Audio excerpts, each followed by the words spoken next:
नमस्कार, news portal truth wing पर आपका स्वागत है। आज हम बात करेंगे एनआईटी वारंगल से पास आउट और एक बहुराष्ट्रीय कंपनी में नौकरी कर रहे मनजीत सिंह का। मनजीत सिंह का कहना है कि सुपर 30 में आने के पूर्व उसे यह धारणा थी कि सुपर 30 में प्रवेश पाने का मतलब होता है सीधे आईआईटी में प्रवेश पाना, लेकिन ऐसी बात है नहीं। मनजीत बताते हैं कि जब उनकी पहली मुलाकात अभ्यानंद सर से मगध सुपर 30 में हुई और अभ्यानंद सर ने जो कहा उससे वह कुछ देर के लिए हैरान और परेशान हो गया। अभ्यानंद जी का कहना था कि वे उंगली पकड़कर उठा देंगे, चलना और दौड़ना आपको है।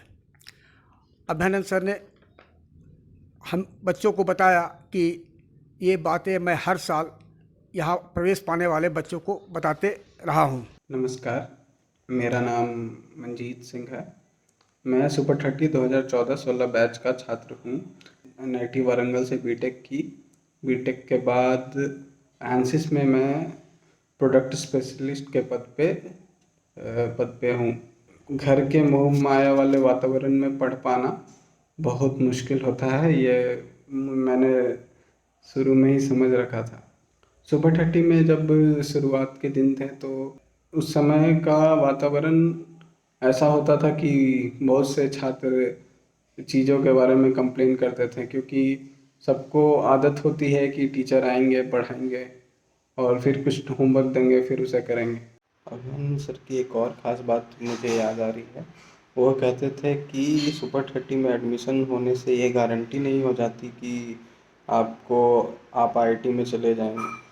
उनका कहना यह था कि हम आपको उंगली पकड़कर उठा सकते हैं और आपको उठाएंगे, लेकिन चलना और दौड़ना आपको ही है। मगर वहाँ कुछ खास बात थी कि शुरुआती 3-4 महीने में हमारे सीनियर्स जो नए नए कॉलेज में गए हैं या फिर जिन्हीं का समर वेकेशन चल रहा है, वो लोग आते थे और हमें पढ़ाते थे। तो उस समय ज्ञान का ओवरडोज हो जाता था कि एक समय में इतने ज़्यादा लोग आके पढ़ाते थे कि क्या अंदर रखें, क्या बाहर निकल जाए, वो पता नहीं चलता था। तो वो समय बहुत सुनहरा था, क्योंकि उस समय का ओवरडोज हम लोग को 2 साल तक संभाल लेता था।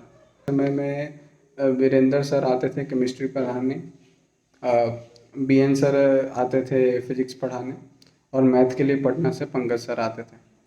उनका जो छोटा सा मोबाइल कॉल होता था वो हमेशा एक डाउट सेशन में कन्वर्ट हो जाता था, और डाउट सेशन के बाद ब्रेन स्टॉर्मिंग भी होता था, और इससे फ़ायदा सिर्फ जो क्वेश्चन पूछ रहा है उसको नहीं होता था।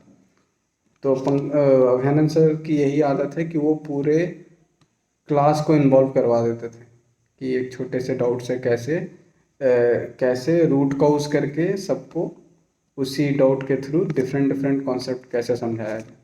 और सुपर 30 में एक और ख़ास बात थी ये कि हम लोग जब फाइनल सेकंड ईयर में जाते थे, 12th में जाते थे, तो हमें मौका मिलता था कि हम अपने जूनियर्स को पढ़ा पाएँ। कोई पर्टिकुलर टॉपिक में डाउट है, जो सबको ज़्यादा डाउट है, उसे एक पर्टिकुलर टॉपिक को प्रिपेयर करके हम लोग जाते थे और 1 से 1.5 घंटे का क्लास लेते थे। इससे फ़ायदा क्या होता है कि म्यूचुअल होता है।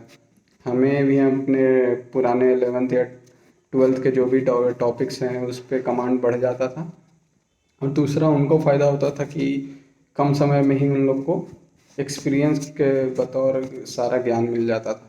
इसके अलावा सुपर 30 में हम लोग ऑलमोस्ट हर दिन एक टेस्ट दिए हैं, जिससे क्या होता है कि टेस्ट के बाद तो इतने ज़्यादा क्वेश्चंस की प्रैक्टिस हो जाती है कि बाद में कोई भी क्वेश्चन नया नहीं लगता, और नया लगता भी है तो हमारे सोचने का तरीका बदल जाता है इतना कि हर नए क्वेश्चन को कैसे सॉल्व करना है। आप सभी को मेरा धन्यवाद। आग्रह है कि इस वीडियो को लाइक, शेयर और सब्सक्राइब अवश्य करें। दूसरा वीडियो